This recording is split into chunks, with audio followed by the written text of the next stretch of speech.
Yeah, Svito a Davo. Aha.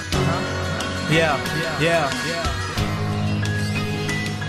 Každý ráno čekám změnu, ale sám nevím, kdy přijde, ani nevím, má to cenu čekat, jestli nám to vyjde, jestli přijde lepší život, jestli přijde lepší svět. Ano, je to trochu hippies, ale chtěl by jsem to hned. Kdyby bylo všechno v pohodě, tak není tenhle track, tak by Davo Svito nedávali tak, jak dávají teď. Sice všichni lidi ví to, ale každý jenom čeká. Čekáme, co přijde, víme, že se to tak nedá, ale neděláme nic, radši přehlížíme tmu. My dva zapalujeme svíčky a vy hrajete tu hru. Tak přehlížejte pravdu, ale děláte to sami. Moje cesta vede k dobru, nikdy neunaví nohy. A ráno je mi jedno, jestli pravá nebo levá. Těžší otázka je pro mě, co mou duši ze dna zvedá. A nebudeš to ty, a nebude to svět.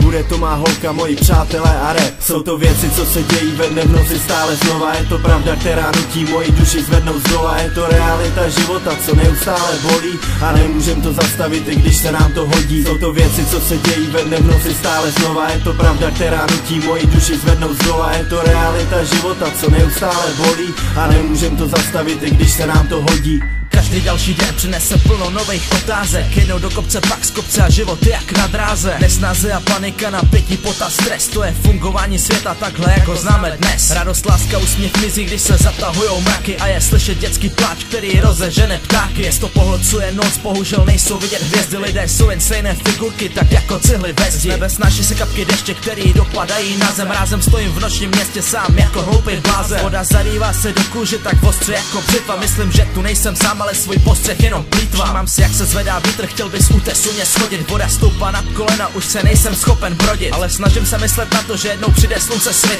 Proč cítil bych se beznadějně, kdybych neměl sny? Jsou to věci, co se dějí ve dne v noci stále znova. Je to pravda, která nutí moji duši zvednout z dola. Je to realita života, co neustále bolí. A nemůžem to zastavit, i když se nám to hodí. Jsou to věci, co se dějí ve dne v noci stále znova. Je to pravda, která nutí moji duši zvednout z dola. Je to realita života, co neustále bolí. A nemůžem to zastavit, i když se nám to hodí.